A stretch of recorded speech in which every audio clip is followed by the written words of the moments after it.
ನಮಸ್ತೆ students. So ಇವತ್ತು ನಾನು ನಿಮ್ಗೆ ಮಾಡೆಲ್ ಕ್ವೆಶ್ಚನ್ ಪೇಪರ್ 2 ಅಂದ್ರೆ research methodology model paper 1 discuss ಮಾಡ್ತಾ ಇದ್ದೀನಿ.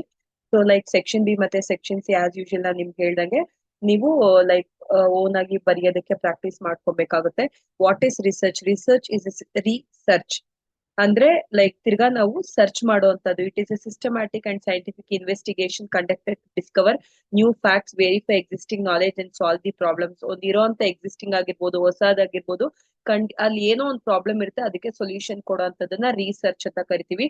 Hypothesis is a tentative statement or assumption that can be tested through research.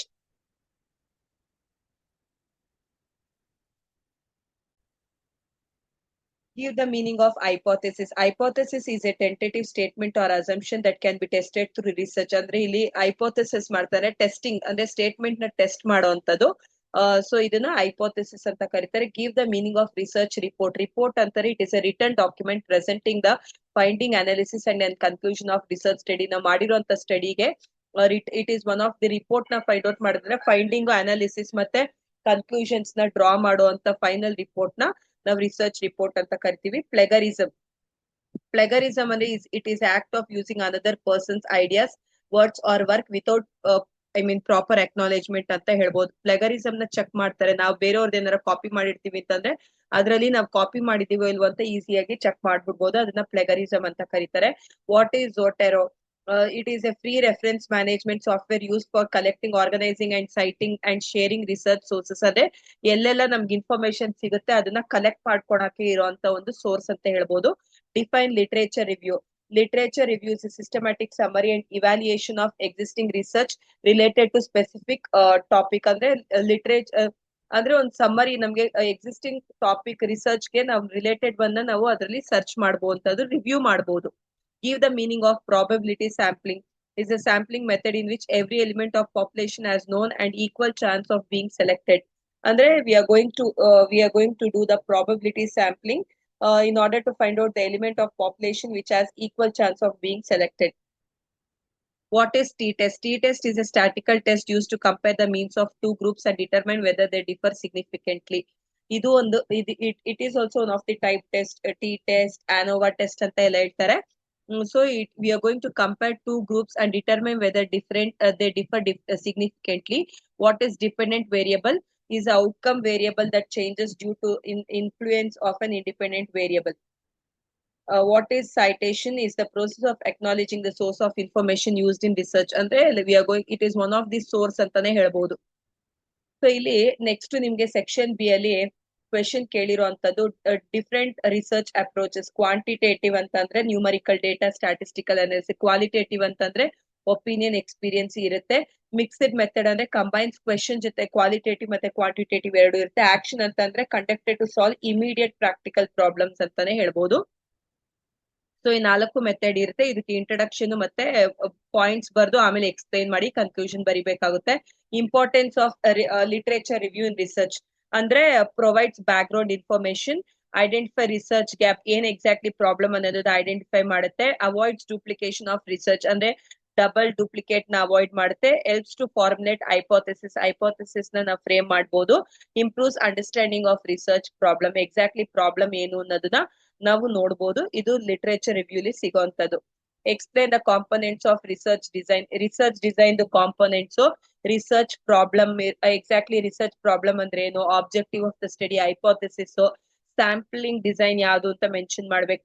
T ಅಂದ್ರೆ ಪ್ರಾಬಬಿಲಿಟಿನ ಯಾವುದು ಅನ್ನೋದು, ಡೇಟಾ ಕಲೆಕ್ಷನ್ ಮೆಥಡ್ಸ್ ಯಾವ್ದು, ಪ್ರೈಮರಿ, ಸೆಕೆಂಡರಿನ, ಕ್ವೆಶನ್ ಏರಿಯಾ, ಇಂಟರ್ವ್ಯೂನ ಅನ್ನೋದನ್ನ ಮೆನ್ಷನ್ ಮಾಡ್ಬೇಕಾ. ಡೇಟಾ ಅನಾಲಿಸಿಸ್ ಟೆಕ್ನಿಕ್ಸ್ ಕೂಡ, ಇದೆಲ್ಲದು ಕೂಡ ಕಾಂಪೊನೆಂಟ್ಸ್ ಆಫ್ ರಿಸರ್ಚ್ ಡಿಸೈನ್ ಅಲ್ಲಿ ಬರುವಂತದ್ದು. Explain the steps involved in hypothesis testing. First one, formulate hypothesis, select significant level, choose statistical test, collect data, calculate test statistic, draw conclusion. ಅಂದ್ರೆ first formulate hypothesis exactly ಏನು ಅನ್ನೋದನ್ನ formulate ಮಾಡ್ಬೇಕಾಗುತ್ತೆ.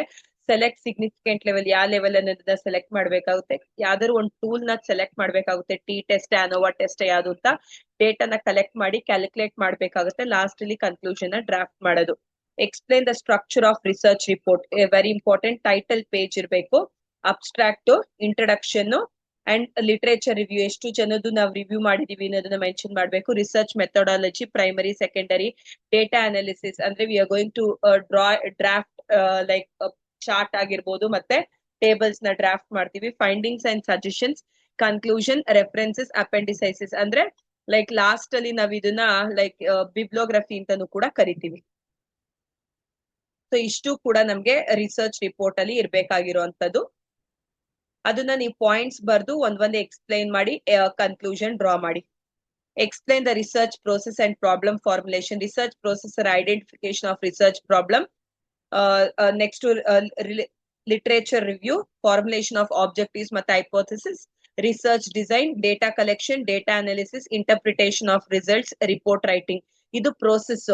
ಮತ್ತೆ ಅದಕ್ಕೆ problem formulation ಅಂತಂದ್ರೆ identifying the issue to be studied, ಯಾವ್ದು exactly ಅನ್ನೋದನ್ನ identify ಮಾಡಬೇಕು. Defining the scope and objective, ensuring clarity and feasibility, establishing the significance of the study. So ಇಷ್ಟು ಕೂಡ ನಾವು ಏನಂತ ಹೇಳ್ಬೋದು ಅಂದ್ರೆ ಪ್ರಾಬ್ಲಮ್ ಫಾರ್ಮುಲೇಷನ್ ಹೇಗ್ ಮಾಡುವಂತದ್ದು. Discuss literature review process and research gap. See majority are similar.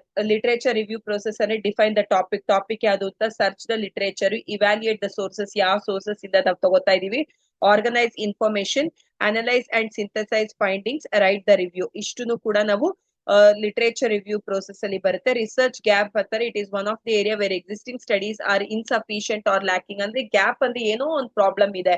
So ಆ ಗ್ಯಾಪ್ ನ ನಾವು identifying gaps helps researchers to contribute new knowledge. So ಆ ಗ್ಯಾಪ್ ನ ಐಡೆಂಟಿಫೈ ಮಾಡೋದ್ರಿಂದ ನಮ್ಗೆ ಇನ್ನೂ ಸ್ವಲ್ಪ ನಾಲೆಜ್ ಇಂಪ್ರೂವ್ ಆಗುತ್ತೆ. Discuss sampling techniques and characteristics of group sample. ಅಂದ್ರೆ ಯಾವ್ದೇ ಪ್ರಾಬಬಿಲಿಟಿ ಸ್ಯಾಂಪ್ಲಿಂಗ್ ಅಲ್ಲಿ ಸಿಂಪಲ್ ರ್ಯಾಂಡಮ್ ಸ್ಯಾಂಪ್ಲಿಂಗ್ ಅಂತ ಹೇಳ್ತೀವಿ, ಸ್ಟ್ರಾಟಿಸ್ಫೈಡ್ ಸ್ಯಾಂಪ್ಲಿಂಗ್, ಸಿಸ್ಟಮ್ಯಾಟಿಕ್, ಕ್ಲಸ್ಟರ್ ಅಂತಂದ್ರೆ ಆಲ್ ಪುಟ್ ಟುಗೆದರ್, ಸಿಸ್ಟಮ್ಯಾಟಿಕ್ ಅಂದ್ರೆ order wise, stratified we are going to compare simple ಆಗಿ draft ಮಾಡುವಂತದ್ದು. So non probability sampling ಅಂದ್ರೆ convenience, judgement, Kota, snowball sampling ಅಂತ ಹೇಳ್ತೀರಿ. ಇದ್ರದ್ದು ಕ್ಯಾರೆಕ್ಟರಿಸ್ಟಿಕ್ಸ್ ಅಂತ ಅಂದ್ರೆ ರೆಪ್ರೆಸೆಂಟೇಟಿವ್ ಇರಬೇಕು, ಅಡಿಕ್ವೇಟ್ ಸೈಜ್ ಇರಬೇಕು, ಅನ್ಬಯಾಸ್ಡ್, ಯಾವ್ದೇ ರೀತಿ ಕನ್ಫ್ಯೂಷನ್ಸ್ ಇರಬಾರ್ದು, reliable which should be in the real terms, economical one ಆಗಿರ್ಬೇಕು. ಇಷ್ಟನ್ನು ಕೂಡ ಗುಡ್ ಸ್ಯಾಂಪಲ್ದು ನಾವು ಕ್ಯಾರೆಕ್ಟರಿಸ್ಟಿಕ್ಸ್ ಆಗಿ ಮೆನ್ಷನ್ ಮಾಡಬಹುದು. Explain data collection methods and AI based tools. Data collection methods ಅಂದ್ರೆ ನಿಮ್ಗೆ ಡೇಟಾ ಯಾವ್ಯಾವ ಮೆಥಡ್ ಅಲ್ಲಿ ಕಲೆಕ್ಟ್ ಮಾಡ್ತಿರೋ, ಒಂದು ಅಬ್ಸರ್ವೇಷನ್, ಒಂದು ಇಂಟರ್ವ್ಯೂ, ಒಂದು ಕ್ವೆಶನ್ ಏರಿಯೂ, ಇನ್ನೊಂದು schedule, experiment. AI based tools ಅಲ್ಲಿ ChatGPT, Google forms, SurveyMonkey AI, Microsoft Copilot and Qualtrics XM ಅಂತಾನು ಕೂಡ ಹೇಳ್ಬೋದು. ಅದ್ರದ್ದು ಬೆನಿಫಿಟ್ಸ್ ಅಂತಂದ್ರೆ ನಮ್ಗೆ ಬೇಗ ಡೇಟಾ ಸಿಗುತ್ತೆ, ಬೆಟರ್ ಅಕ್ಯುರೇಸಿ ಇರುತ್ತೆ, automated analysis and cost reduction. So ಇಷ್ಟನ್ನು ಕೂಡ ನೀವು like AI based normal one ಮತ್ತೆ ಅದ್ರದ್ದು ಬೆನಿಫಿಟ್ಸ್ ನ ಓನ್ ವರ್ಡ್ಸ್ ಅಲ್ಲಿ ಎಕ್ಸ್ಪ್ಲೈನ್ ಮಾಡ್ಬೇಕಾಗುತ್ತೆ.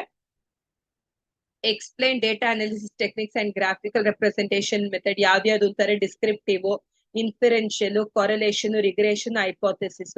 Graphical representation bar chart, pie chart, histogram, line graph, scatter diagram ಅಂತಾನು ಕೂಡ ಹೇಳ್ತಾರೆ. ಒಂದು ಗ್ರಾಫ್ ಅಲ್ಲಿ ರೆಪ್ರೆಸೆಂಟ್ ಮಾಡ್ತೀವಿ ಅಂತ ಅಂದ್ರೆ advantages, easy understanding, better comparison, effective presentation of findings ಅಂತ ಹೇಳ್ಬೋದು. ನಾನು ಇಷ್ಟಕ್ಕೆ ರಿಸ್ಟ್ರಿಕ್ಟ್ ಆಗಿ ಅಂತ ಹೇಳ್ತಾ ಇಲ್ಲ ಸ್ಟೂಡೆಂಟ್ಸ್, ಇಟ್ ಜಸ್ಟ್ ನಿಮ್ಗೆ ಮಾಡೆಲ್ ಪೇಪರ್ ಅಲ್ಲಿ ಇರುವಂತ ಕ್ವೆಶನ್ಸ್ ಇದ್ರಲ್ಲೂ ಕೂಡ ಕೇಳಬಹುದು. ಸೊ ಲೈಕ್ ನೀವು ಬರೀ ಪಾಯಿಂಟ್ಸ್ ನ ನೋಡ್ಕೊಂಡು ನೀವು ಓನ್ ವರ್ಡ್ಸ್ ಎಕ್ಸ್ಪ್ಲೇಷನ್ ಕೊಡ್ಕೊಂತ ಹೋಗಿ, ಸರಿನಾ? ಸೊ ಮೋರ್ ವಿಡಿಯೋಸ್ಗೆ ನನ್ನ ಚಾನೆಲ್ ನ ನೋಡ್ತಾ ಇರಿ ಸ್ಟೂಡೆಂಟ್ಸ್. Thank you students.